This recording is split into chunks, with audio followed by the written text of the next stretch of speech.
Vamos para a nossa pauta número 1, a pauta principal do programa, né? STF abre inquérito contra Eduardo Bolsonaro. O ministro Alexandre de Moraes decidiu abrir inquérito no Supremo Tribunal Federal contra o deputado licenciado, nosso convidado de hoje, o Procurador-Geral da República, Paulo Gonet, que continua, se enterrando em sua carreira. Ele tinha pedido a investigação sobre atos do Eduardo nos Estados Unidos para denunciar ao governo Trump abusos em decisões judiciais do ministro Moraes. Segundo o PGR, o Eduardo Bolsonaro tenta interferir no judiciário para beneficiar o pai, o ex-presidente Jair Bolsonaro. Deputado, então começo esse tema com o senhor. É algo inacreditável, né? Agora voltou a circular o vídeo do Boulos, né, percorrendo a Europa, em Portugal, pedindo a libertação do Lula, o que não tem nada a ver com o que o senhor está fazendo aqui. O seu trabalho é para denunciar o que o Brasil está enfrentando, a tirania que o Brasil está enfrentando. De que maneira o senhor encara mais essa agora, um inquérito aberto no STF a pedido do Paulo Gonet? Mas uma tentativa de formar uma narrativa para dizer que o que eu estou fazendo aqui é algo pessoal, para tentar tirar o crédito das nossas ações. E todo mundo sabe que não é pessoal, né? E eu gosto muito quando eles tentam fazer esse tipo de coisa, porque fica claro que eles estão batendo cabeça, enfiando os pés pelas mãos. Eu não preciso muito, na verdade, não preciso nem fazer nada para mostrar que isso daí não é algo a favor de Jair Bolsonaro, que vai atingir somente a ele. Você tem o Jason Miller. Jason Miller andou a campanha presidencial inteira do lado do Trump. Você tem uma pessoa chamada Elon Musk, que até ontem estava dentro do governo e certamente vai seguir uma relação de amizade com o presidente Trump. É simplesmente a pessoa mais rica do mundo. Elon Musk é investigado no inquérito da fake news. O Jason Miller foi detido pelo Alexandre de Moraes 3, 4 horas no aeroporto de Brasília, depois de dar um discurso no CPEC em 2021. Então isso daí é mais uma atrapalhada deles. Ao que parece, eles estão recebendo, ainda continuam recebendo conselhos de Lindbergh Farias, né, que fez aquela mesma pataquada cerca de 2, 3 meses atrás, pedindo para confiscar o meu passaporte e me obrigando a ficar aqui nos Estados Unidos, acelerando todo esse processo contra o Moraes e a favor do Brasil. Agora, o que parece, né, teve mais essa sugestão para abrir esse inquérito, e vejam só, quem poderia imaginar que o relator do meu caso seria quem? Alexandre de Moraes. E quem é que continuaria a fazer a parte acusatória? Quem?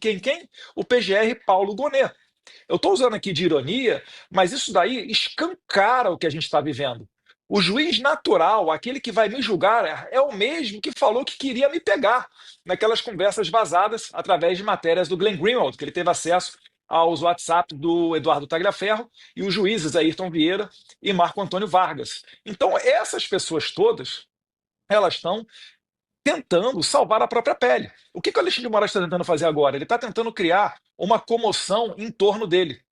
É por isso que eu estou falando. Olha, os Estados Unidos não vai ter pudor nenhum, creio eu, imagino, tá? Aí quem está falando, eu acho que eles não estão me chamando mais de bananinha, né?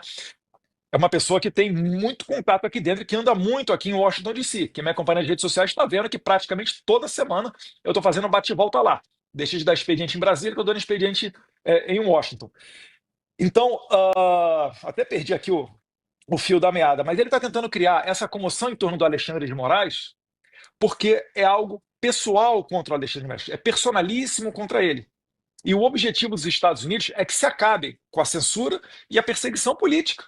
A perseguição política que ensejou a prisão do Jason Miller, que ensejou colocar o Elon Musk no inquérito aqui dentro do Brasil.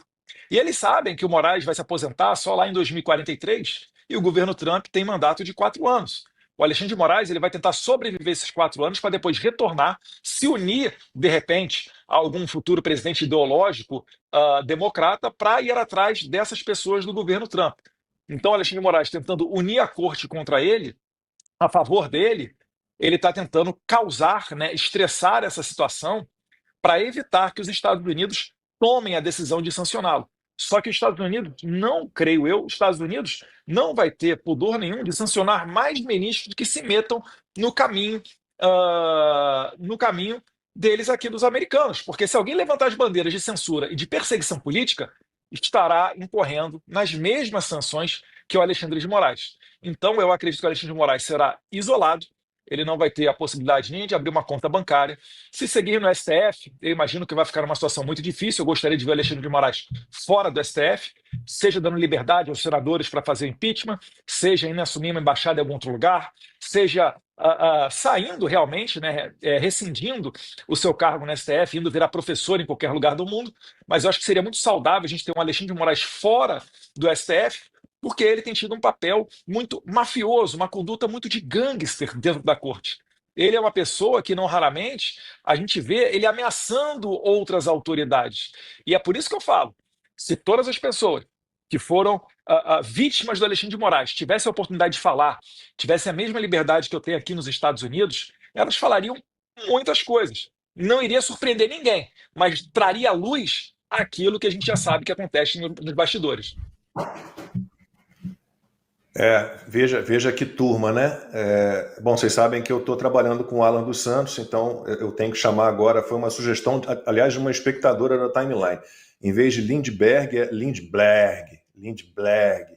O Lindbergh pede para o Gonê pede ao STF, Luiz Roberto Barroso coloca o Alexandre para cuidar do inquérito. Ana, que gangue, que turminha boa essa, hein?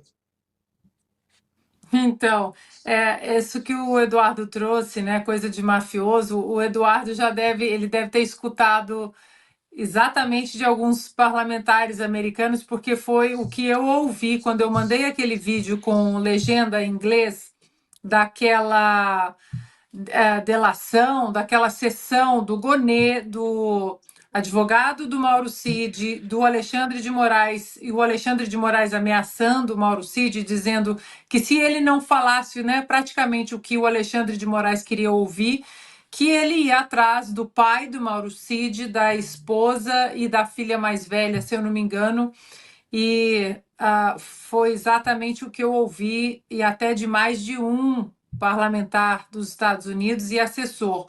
Isso é coisa de mafioso. Foi exatamente nessas palavras que eu ouvi. This is mafia stuff. Literalmente em inglês foi isso que eu ouvi. This is mafia stuff. E foi exatamente nesse vídeo que algumas pessoas me perguntaram quem era aquele senhor que ficou ali congelado diante de todo o interrogatório do juiz do caso, Alexandre de Moraes, que também é a vítima do caso. Quem era aquele senhor de óculos que parecia congelado na tela? E aí eu tive que explicar, né, quem é o Gonê, qual a figura do Gonê, e muitos ali não entenderam porque a imagem estava congelada, e eu disse, não, não está congelada, ele que está congelado, ele que não se mexe. E uma pessoa me perguntou, mas por que ele não interferiu ali naquele interrogatório ilegal? Aí o que eu ouvi foi, mas no Brasil pode o juiz interrogar assim dessa maneira? Eu falei, não, não pode. São as mesmas premissas legais nesse sentido da delação, o plea deal, que é chamado aqui nos Estados Unidos. Então, é um absurdo tudo isso que nós estamos vendo para os americanos, então nem se fale. Agora, o Eduardo mencionou o Jason Miller, eu conversei com o Jason Miller na quarta-feira dessa semana, até para ver se ele conseguia entrar ao vivo com a gente na Revista Oeste, e ele estava dentro do avião voltando da Hungria para os Estados Unidos, disse, não consigo, mas eu quero que vocês saibam que nós vamos ficar ao lado do povo brasileiro. Inclusive, ele foi até a Rede X, pode colocar aí, Nando, por favor? Ele foi até a Rede X e fez questão de colocar ali, né? Eu agradeci o Jason Miller por manter o Brasil nas orações dele e também nas ações, que ele havia sido um alvo do atual regime totalitário no Brasil, mas também um grande guerreiro contra ele, e que nós temos uma grande dívida com ele. E ele foi e respondeu, e eu sempre estarei ao lado do povo brasileiro. Ele me disse isso no telefone, mas ele fez questão de ir até a Rede X e postar isso, exatamente para dizer que não tem mais volta. E aqui, Lacombe, já falei essa semana no Oeste Sem Filtro algumas vezes e aproveito a presença do Eduardo aqui com a gente e faço questão de parabenizar o Eduardo, mas também de dizer que as pessoas com as quais nós conversamos aqui nos Estados Unidos, as pessoas têm um respeito muito grande pela coragem do Eduardo, mas também as pessoas têm um carinho muito grande pela figura do Eduardo, do presidente Bolsonaro, da família Bolsonaro, e isso é uma coisa que, apesar da verve, de todos os caminhos políticos que o Eduardo vem trilhando aqui nos Estados Unidos para ajudar o Brasil, na questão política, na questão diplomática, muitas pessoas podem se aproximar do governo americano, mais de republicanos, mais de democratas, mas nem todos têm esse carinho especial por parte da família do presidente Donald Trump, mas não só por parte da família do presidente Donald Trump. Queria deixar isso, Eduardo, dizer para você que eu ouvi de mais de um parlamentar e assessores do carinho, do respeito como parlamentar, mas do carinho, porque as pessoas sentem nas suas conversas com os parlamentares o amor que você tem pelo Brasil, o respeito que você tem pelo Brasil, o respeito que você tem pela Constituição do Brasil, pela Constituição americana e o respeito que você sempre trata desse assunto com os parlamentares americanos. Queria deixar isso aqui público, eu já falei para você isso no domingo, conversamos, aliás, na segunda-feira, mas as pessoas precisam entender e saber que todo o caminho que você trilhou, a chacota, as risadas, as piadinhas em Brasília, né? Quem vai perder o visto primeiro depois da eleição do Trump? Tudo isso foi pavimentado de uma maneira muito séria por você, pelo seu trabalho, e isso é testemunhado nas minhas conversas com os parlamentares americanos, seus assessores, articulistas também do Partido Republicano, que dizem da sua veia diplomática, mas de um carinho muito natural que eles têm por você. Então, queria deixar registrado aqui, Eduardo, parabéns. Nós sabemos que não é fácil. Você veio para os Estados Unidos com uma mala para uma semana e está aqui até hoje. Também mando um abraço para sua esposa, porque eu imagino que não esteja sendo fácil, né? São duas crianças pequenas e mais todas essas suas andanças por Washington.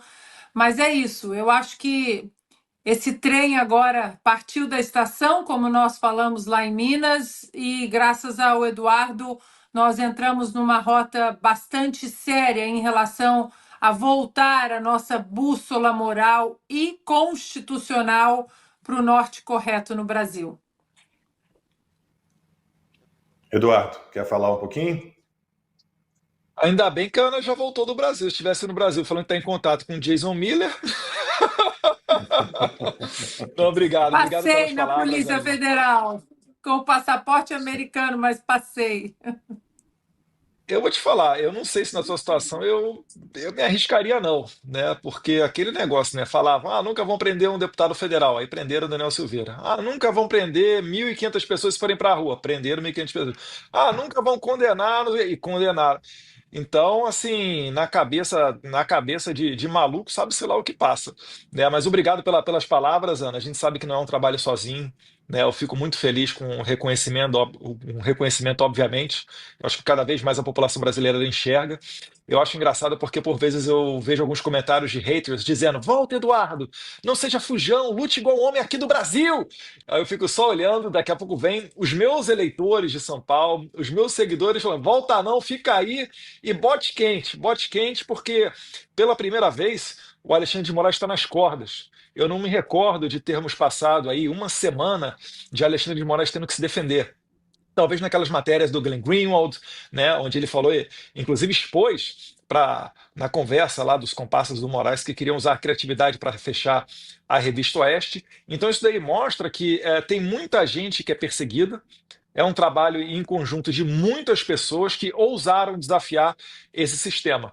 O que eu tenho de diferencial é essa proximidade pela posição privilegiada que eu tive de ser filho do presidente Jair Bolsonaro, que consequentemente me levou a uma votação histórica, que consequentemente me deu musculatura para presidir uma comissão de relações exteriores.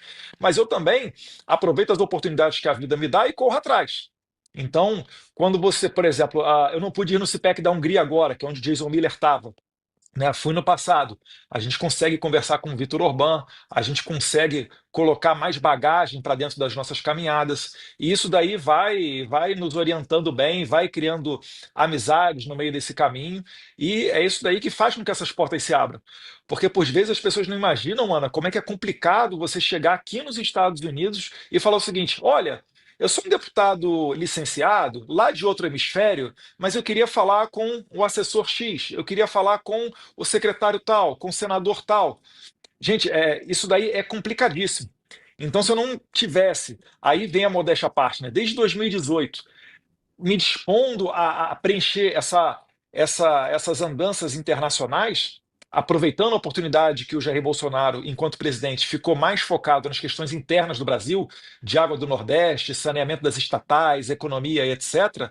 Nisso tudo, eu consegui enxergar isso e tracei uma trajetória. Eu só nunca imaginei, Lacombe, Ana, e que as pessoas que nos assistem, é que eu faria isso e num dia teria que usar para defender a liberdade do meu povo. Isso daí realmente é algo que me surpreende muito, que o Brasil tenha chegado nesse estado, né, que tenha dado esse câncer e chegado nesse estado. Antes de Agora, chamar Lacombe, Diga, Ana. rapidamente, Eduardo Lacombe, a ironia, em 2022, eu estava no Brasil no 7 de setembro e eu estava, então, na Jovem Pan, nos Pingos nos Is. Eu desci ali no prédio, fui até a Paulista, fomos muito bem recebidos ali na Paulista, no 7 de setembro.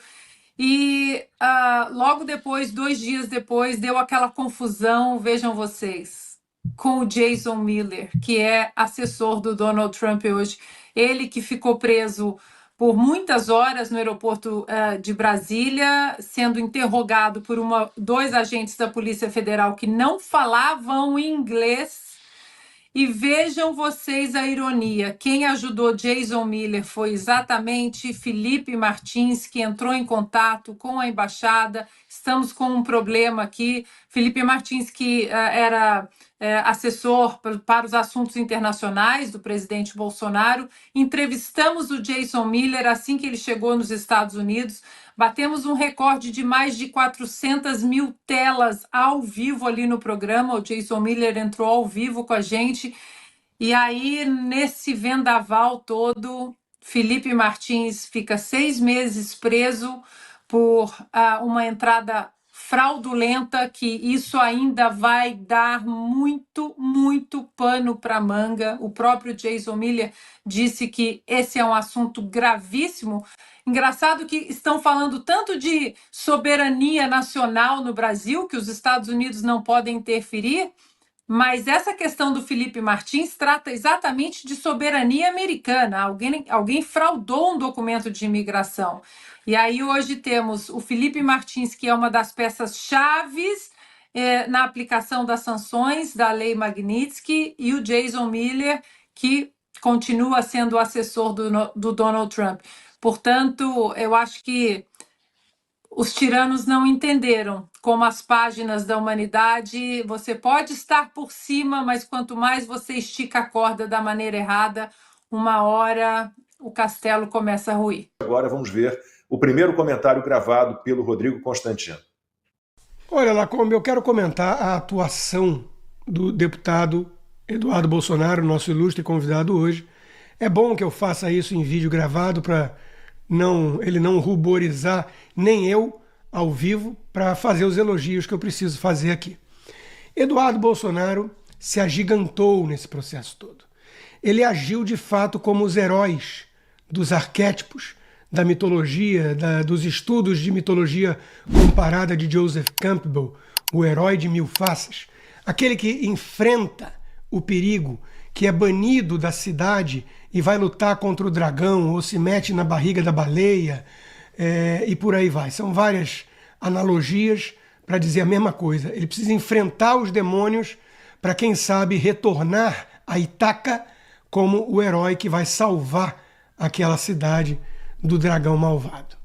Então, Eduardo Bolsonaro abriu mão de seu mandato de congressista mais votado no Brasil, foi para o risco, foi para longe da família, provavelmente o pai não desejava isso, ele foi mesmo assim, porque ele sabia que no Brasil ele ia acabar preso de alguma maneira, e aqui nos Estados Unidos ele tinha muito mais margem de manobra para articular e ajudar na causa do Brasil, como um verdadeiro patriota.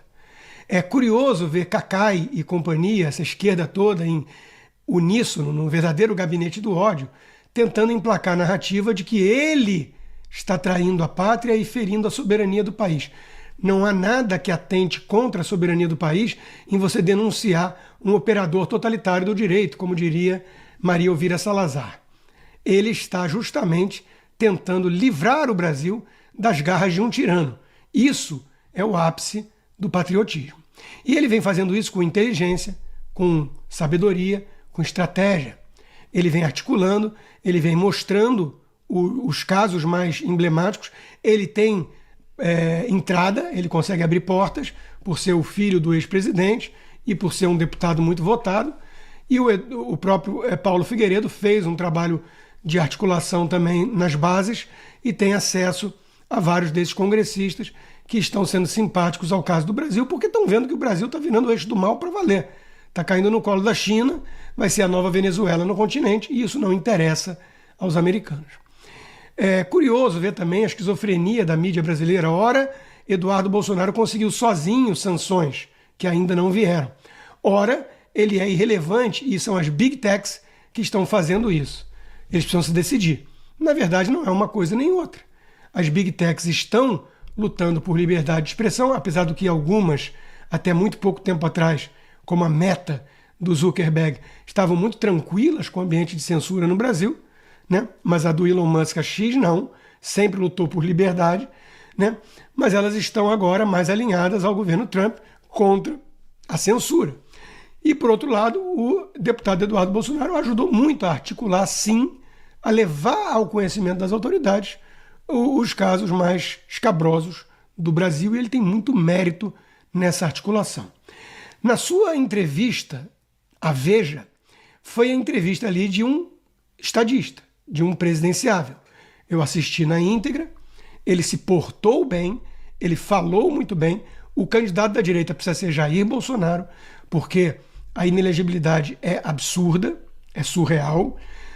Quando começa a falar de nomes, Tarcísio, Michele, o dele mesmo, ele se sai muito bem. Quem vai decidir é Jair Bolsonaro, porque é Jair Bolsonaro o líder e, portanto, aquele que comanda, de certa forma, os votos principais à direita.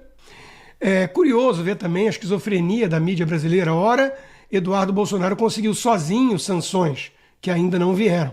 Ora, ele é irrelevante e são as big techs que estão fazendo isso. Eles precisam se decidir. Na verdade, não é uma coisa nem outra.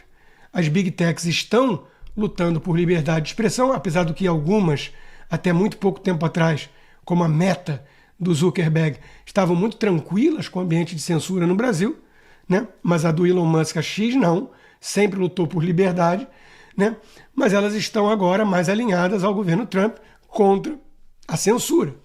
E, por outro lado, o deputado Eduardo Bolsonaro ajudou muito a articular, sim, a levar ao conhecimento das autoridades os casos mais escabrosos do Brasil, e ele tem muito mérito nessa articulação. Na sua entrevista à Veja, foi a entrevista ali de um estadista, de um presidenciável. Eu assisti na íntegra, ele se portou bem, ele falou muito bem.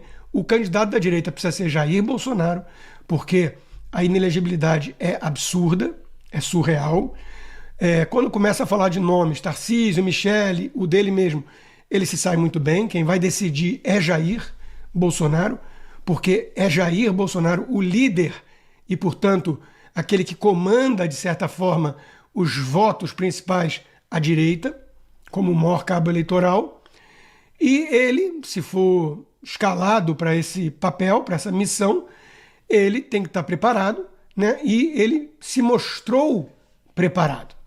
Porque ele repetiu, inclusive, que na economia temos que ser liberais, tipo Paulo Guedes, mais Brasil, menos Brasília, ou seja, mais descentralização, mais poder na mão do indivíduo, do trabalhador, e menos poder na mão dos burocratas. Reformas importantes que o governo do pai dele fez, ele mencionou. Então seria um governo reformista, porém firme ao lutar pelas liberdades básicas tão ameaçadas num estado de exceção que o Brasil virou. Para começo de conversa, você tem que votar em alguém que reconhece que existe um bode fedido na sala. Minha maior implicância com o Tarcísio, é um bom gestor, é que ele vem com esse papo de que se come pelas beiradas. No Brasil não se declara guerra a esses inimigos. Nem mesmo com a iminência de sanções ao Alexandre de Moraes, que foi mérito do Eduardo, como já falei, entre outros, nem mesmo nessas circunstâncias, o Tarcísio saiu da toca para parabenizar, para dizer que isso seria importante. É como se o Tarcísio não reconhecesse que o Brasil vive um estado de exceção. E se você não admite uma premissa que é a premissa mais relevante da democracia brasileira hoje, você está ignorando o elefante na loja de porcelana. Ora bolas, não tem como dar certo. Não tem como você conseguir tirar esse elefante da loja de porcelana sem que ele quebre tudo. Então me incomoda qualquer candidato, tipo Ronaldo Caiado também, que normaliza a situação política no Brasil, qualquer um que não admita que estejamos vivendo numa ditadura de toga, não está admitindo, com falta de coragem talvez, excesso de pragmatismo, que é quase uma adesão ao sistema, a realidade do Brasil. Porque a realidade do Brasil não é que o Lula está destruindo a economia e vamos focar nisso. É que existe um regime de exceção que, para começo de conversa, recolocou o ladrão na cena do crime, se vangloria disso, persegue os seus opositores e não vai ter eleição minimamente transparente e justa em 2026 se eles continuarem fazendo o que estão fazendo. Então a gente precisa enfrentá-los. Eduardo Bolsonaro tem coragem para enfrentá-los e, por isso, merece todo o nosso respeito. Todo o nosso respeito, com certeza. Falaremos daqui a pouquinho, teve até capa da Veja, daqui a pouquinho a gente fala um pouquinho mais com o deputado Eduardo Bolsonaro sobre as eleições de 2026. Está chegando, gente, ano que vem. O secretário de Estado do governo Trump, o Marco Rubio, anunciou uma nova política de restrição de vistos para impedir a entrada de autoridades estrangeiras que censuram cidadãos americanos. Apesar de não informar quem são os alvos da medida, o Rubio argumentou que estrangeiros que trabalham para minar os direitos dos americanos não devem ter o privilégio de viajar para o país. O secretário afirmou o seguinte, literalmente: seja na América Latina, seja na Europa, seja em qualquer outro lugar, os dias de tratamento passivo para aqueles que trabalham para minar os direitos dos americanos acabaram. Na semana passada, Marco Rubio já tinha dito ao Congresso americano que há uma grande chance de o governo dos Estados Unidos sancionarem o ministro Alexandre de Moraes. O magistrado está na mira do governo americano por meio da lei Magnitsky, que pune pessoas que praticam graves violações aos direitos humanos. Pouco depois do anúncio das medidas, Jason Miller, conselheiro do presidente americano Donald Trump, mencionou o ministro Alexandre de Moraes numa publicação no X. A Ana já falou disso. Na Casa Branca, a porta-voz do Departamento de Estado, a Tammy Bruce, foi questionada sobre a medida anunciada pelo secretário de Estado Marco Rubio e, apesar de dizer que a medida atingirá indivíduos específicos, a Tammy Bruce evitou citar nomes de possíveis autoridades que serão sancionadas pelo governo americano. Can you provide any specific examples of what actions prompted the U.S. to institute this policy? And when might we expect any visa restrictions to be implemented? In a case like this, you're looking at a policy that is a reflection of what the Trump administration and the American people care about, which is the idea of Americans being censored. And while I won't give you or can give you or would give you specifics about how this would this particular restriction would be approached, which is not done in a blanket way, right? That there's individuals who are flagged or who are seen as being a participant in some aspect of the censorship of Americans. Deputado, está todo mundo muito ansioso em relação à lei Magnitsky. Essa história do visto já deixou todo mundo, opa, e aí vão anunciar uma lista, mas parece que o negócio tem requintes de crueldade. Quer dizer, a pessoa terá que vir aos Estados Unidos para saber se o visto dela está válido ou não está válido. Parece que é mais ou menos isso. E o que a turma do Alexandre de Moraes, e Lula, e Barroso, essa turma não contava, eu acho, com a vitória do Donald Trump. No fim das contas, também tem muito a ver com isso, né? Não, tem totalmente a ver com isso. Eles nunca imaginaram uma virada de mesa tão abrupta, né? Porque não é simplesmente um presidente republicano, é o Donald Trump. É o cara que fala para o Hamas soltar os reféns, senão ele vai fazer o inferno no Oriente Médio. É o cara que manda recados claros para o mundo inteiro, é o cara que tarifa a China. Quem mais no mundo, né? Senão o imprevisível Donald Trump poderia fazer isso. Então, quando o Marco Rubio faz uma declaração dessas, é bom realmente levar a sério. Eu trago aqui o tweet de uma outra pessoa dos Estados Unidos, outra autoridade, né? É o senador Mike Lee, de Utah. Mike Lee é muito próximo do Elon Musk, é muito próximo da administração Trump e talvez hoje esteja aí no top 3 dos senadores mais destaque dentro do Senado e com mais proximidade do presidente Trump. Ele falou o seguinte, retweetando a postagem do secretário Marco Rubio, falando dessa questão dos vistos. Abre aspas para Mike Lee. Obrigado, secretário Marco Rubio. Esse é um bom primeiro passo para o juiz brasileiro Alexandre de Moraes. A lei Magnitsky Global deve ser o próximo passo, e eu o encorajo a acelerar a sua análise sobre a possibilidade de sancionar o juiz Moraes, responsabilizá-lo por seus ataques à democracia no Brasil e impedi-lo de emitir ordens secretas visando censurar americanos em solo americano.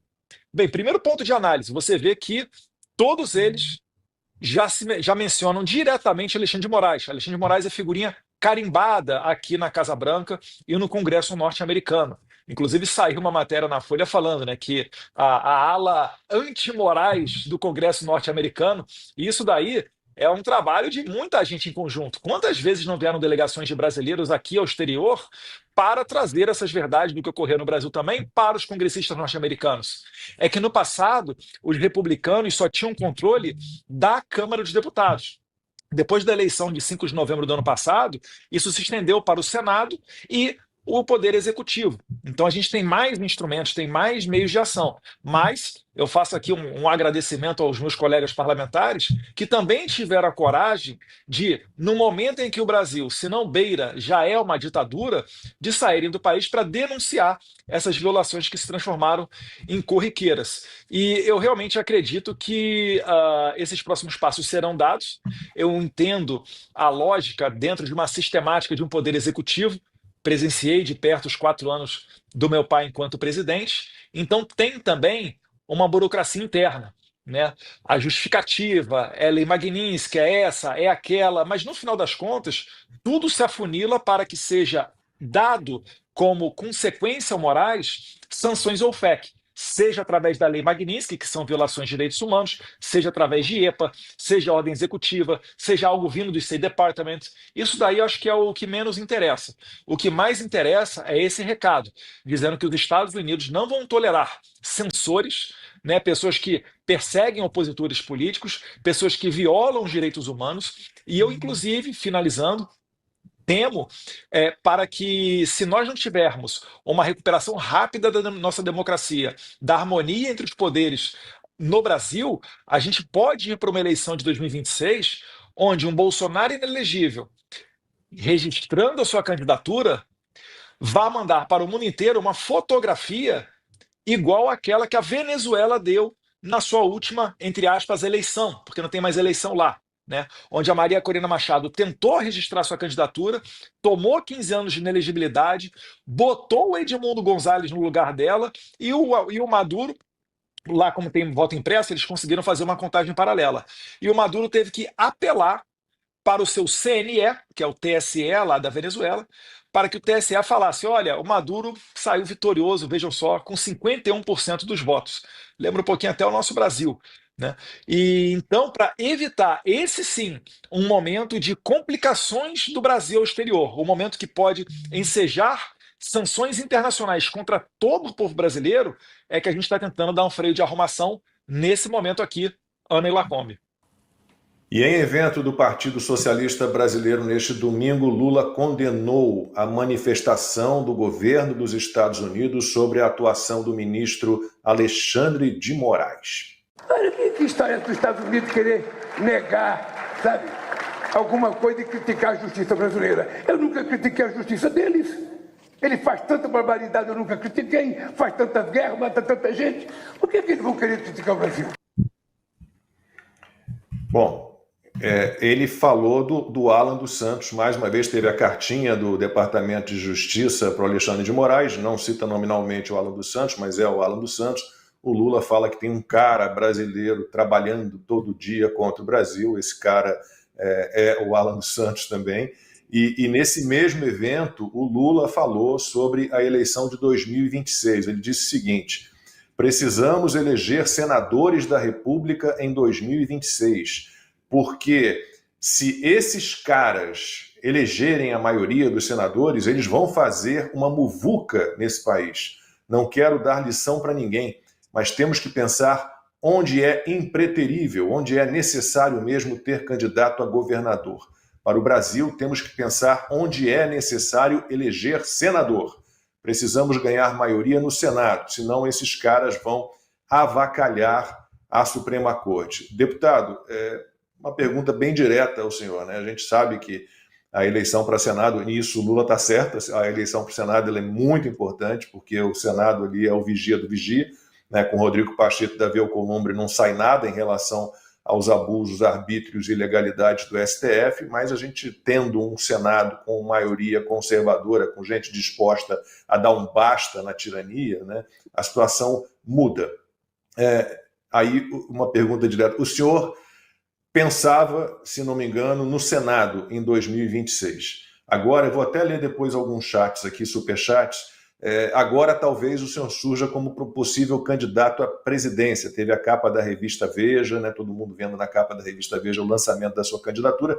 Eu confesso que, para mim, né, Jair Bolsonaro não podendo ser candidato, que seria um absurdo, mas vamos considerar que vivemos uma situação atípica no Brasil, o senhor seria o melhor candidato. O que o senhor pode, sem, claro, expor os seus planos e se expor, mas o que o senhor pode nos dizer a respeito de 2026? Eu estou sem o seu áudio, não sei se é a nossa mesa ou... Não, foi meu aqui. Pronto. É que a gente não tossir, eu dou uma segurada no áudio aqui. Claro, claro. Até para retornar ao Brasil, para me candidatar a uma eventual reeleição de deputado federal ou qualquer cargo eletivo que seja, eu preciso ter o conforto de poder me candidatar primeiro e, segundo, uma vez eleito, poder ter a liberdade de trabalhar com os instrumentos que aquele cargo me proporciona. E isso daí não tem como imaginar um cenário desse sem sancionar o Alexandre de Moraes. É por isso que, desde o começo, quando eu me exilei aqui, e até antes, né, eu sempre estava alertando para essa situação, de que não pode, sabe, os deputados conversarem em rodinhas antes de discursar na tribuna do Congresso para saber o que pode ou não falar, com receio de ser processado, entrar no inquérito de fake news, entrar no inquérito de ato antidemocrático, que a gente já viu que o Alexandre de Moraes faz isso mesmo, como eles estão fazendo agora, né? Então, abrindo investigação contra mim e querendo que em 10 dias ouçam o Jair Bolsonaro. Inclusive, uma matéria muito boa da Bloomberg dizendo: olha, calma aí, é para ouvir o Jair Bolsonaro e o Eduardo Bolsonaro em 10 dias, mas Eduardo Bolsonaro não está fora do Brasil? Isso não parece um prazo um pouco fora do razoável? Enfim, escancara aos olhos mais uma vez toda a perseguição realizada por eles. Então, uma vez o Moraes sancionado, eu acho que a gente começa a colocar um freio de arrumação no Brasil. Os Estados Unidos, o Rodrigo Constantino foi muito feliz ao falar que aqui as coisas são feitas de maneira muito amarradinha, e não só na questão da área jurídica, mas também para a área política. Eles não vão chegar e sancionar uma pessoa sem imaginar quais sejam os próximos passos. É por isso que os escritórios de advocacia de familiares, pessoas próximas de ministros, eles foram sim mapeados, porque realmente ali você consegue atuar onde dói no bolso. Você imagina Alexandre de Moraes chegando em casa agora, tendo uma conversa com a sua esposa, advogada, né, Viviane, todos têm conhecimento de que ela é uma pessoa que alçou voos muito maiores na advocacia depois que o seu esposo veio ocupar uma cadeira na Suprema Corte, e chegar e falar o seguinte: olha, sabe aquele teu cartão de crédito ilimitado? Então, não vai dar para usar. É óbvio que ele vai fugir desse tipo de coisa, e também é óbvio que os outros ministros queiram sair, se descolar da imagem do Alexandre. Até porque tem as chamadas sanções secundárias. Qualquer pessoa que assine um contrato com o Alexandre de Moraes, qualquer pessoa que preste um serviço a ele, qualquer coisa de relação nesse tipo, acarreta também as mesmas sanções no Moraes contra essa pessoa. É por isso que a gente não exagera quando a gente fala o seguinte: pessoas sancionadas não conseguem abrir um e-mail do Gmail, não conseguem abrir uma conta do Yahoo, não conseguem abrir uma conta no Uber. Não que o Alexandre de Moraes vai pegar um Uber, né? Porque a gente tem a Suprema Corte das mais caras do mundo, se não a mais cara do mundo. Devem ter até motoristas de reservas para que os deuses do Olimpo não fiquem sem a motorista à disposição. No entanto, esse é o cenário que traz para nós a esperança de que o Alexandre de Moraes seja isolado, que ele saia da Suprema Corte. E ele saindo da Suprema Corte, olha, você tem um respiro para novamente voltar a ter uma democracia saudável. E numa democracia saudável, aí sim, eu consigo sair candidato a deputado estadual, federal, senador, presidente, vereador, a qualquer cargo eletivo que seja. E é por isso, pela minha condição de retorno ao Brasil e candidatura a ser a sanção ao Moraes, é por isso que eu também acredito que o Jair Bolsonaro será candidato. Porque eu não consigo admitir que o Brasil vá passar esse vexame público de dizer que o líder das pesquisas não pode concorrer porque se encontrou com 40 embaixadores e criticou o processo eleitoral e fez um discurso no carro de som que foi pago com dinheiro da iniciativa privada. Isso daí coloca o Brasil no mesmo nível da Venezuela. Eu não quero privilégio. Quando a gente senta aqui nas mesas para tratar de Brasil, ninguém chega aqui falando: olha, tem como quebrar o galho do meu pai? Tem como colocar o Jair Bolsonaro de candidato? Isso não chega nem a sequer ser cogitado por nenhuma pessoa, nem de lado a lado. A gente expõe, sim, os casos de Daniel Silveira, né, dos 1.500 pessoas que foram presas no 8 de janeiro, né, Ludmila Lins Grilo, Alan dos Santos, Rodrigo Constantino, que são vários e diversos Felipe casos. Martins. Felipe Martins também, muito bem lembrado, Ana. E tudo isso daí, olha, eles arregalam os olhos. A pessoa que toma conhecimento sem saber disso tudo, porque ele imagina que o Brasil é um país de mais de 200 milhões de habitantes, metade da América do Sul, em termos de território e população. No Brasil, é sério que está acontecendo isso? E você fala: realmente é sério. E aí liga o senso de urgência, e é por isso que eu fico muito feliz que a gente tenha conseguido atrair a atenção das autoridades americanas em até um curto espaço de tempo. A Ana Paula Henkel falou certo. Gente, 20 de janeiro o Trump tomou posse. 20 de janeiro.